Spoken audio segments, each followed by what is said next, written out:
يا فلافيلو، خدنا الأجازة خلاص وهنقعد نلعب كتير ونتفرج على التلفزيون.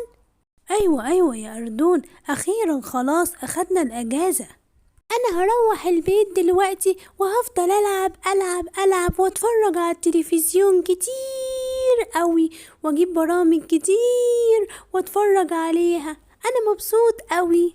وأنا كمان هتفرج على الكرتون كتير قوي واقعد ألعب كتير باللعب، ومش هعمل حاجة في البيت أبدا. طيب يلا أنا هسيبك دلوقتي يا فلافيلو وهروح البيت. ماشي يا أردون، باي باي. ياه، أخيرا خلصنا المدرسة، هقعد ألعب براحتي بقى في البيت. يا ماما أنا جيت من المدرسة وخلاص خدنا الأجازة. أنا هنا يا أردون يا حبيبي، تعالى، أخدت الأجازة وناوي تعمل إيه بقى في الأجازة يا أردون؟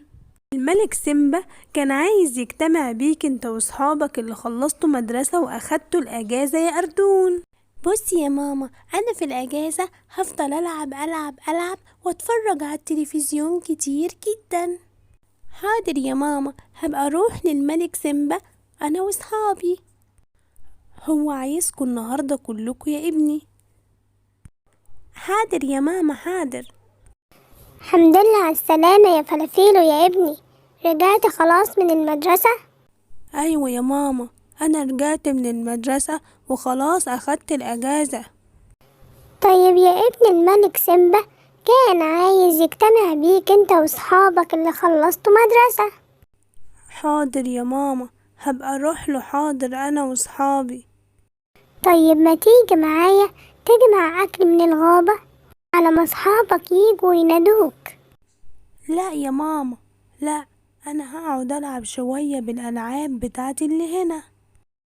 انا كنت مفكرة يا فلافيلو يا ابني ان انت لما تاخد الاجازة هتساعدني شوية.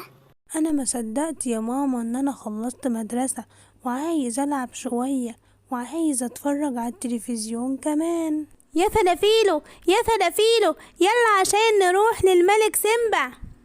اهم يا ماما، صحابي جم علشان اروح معاهم. يا ترى الملك سيمبا عايزنا في ايه؟ مش عارفين يا زرافة، مش عارفين هو محتاجنا في ايه. اكيد هيقول لنا حاجة مفيدة. يلا بسرعة يا حيوانات، يلا عشان الملك سيمبا عايزكم، يلا بسرعة. حاضر هنمشي بسرعة. يلا يا صحابي يلا.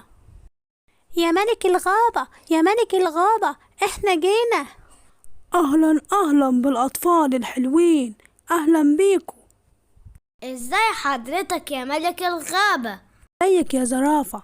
طبعا كلكم اخدتوا الاجازة وما صدقتوا وعايزين تلعبوا وتتفرجوا على التلفزيون.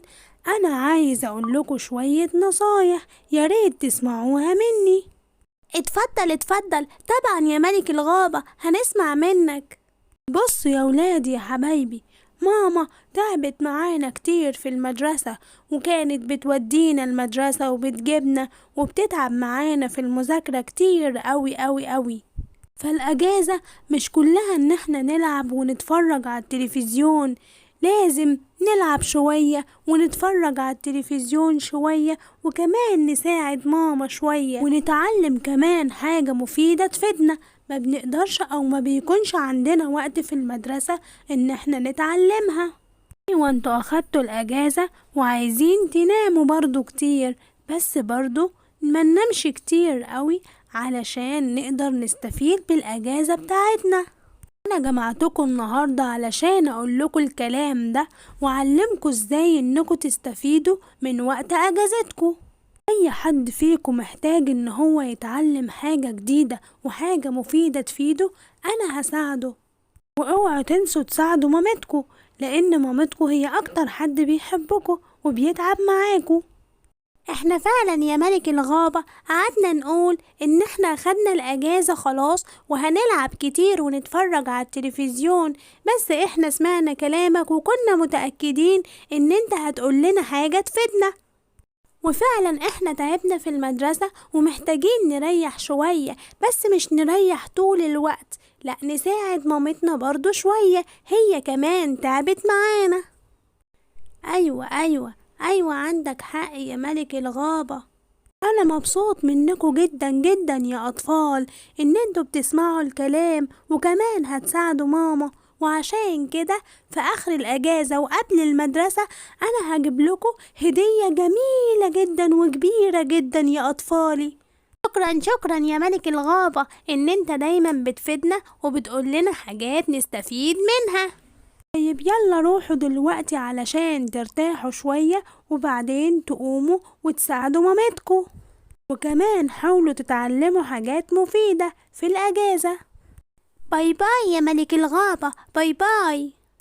أنا بحب دايما أسمع كلام ملك الغابة، لأنه دايما بيقول لنا حاجات مفيدة ونكون إحنا مش عارفينها. علشان كده أنا هعمل زي ما ملك الغابة قال لنا، لأن أكتر حد بيتعب معانا في الدراسة هو مامتنا.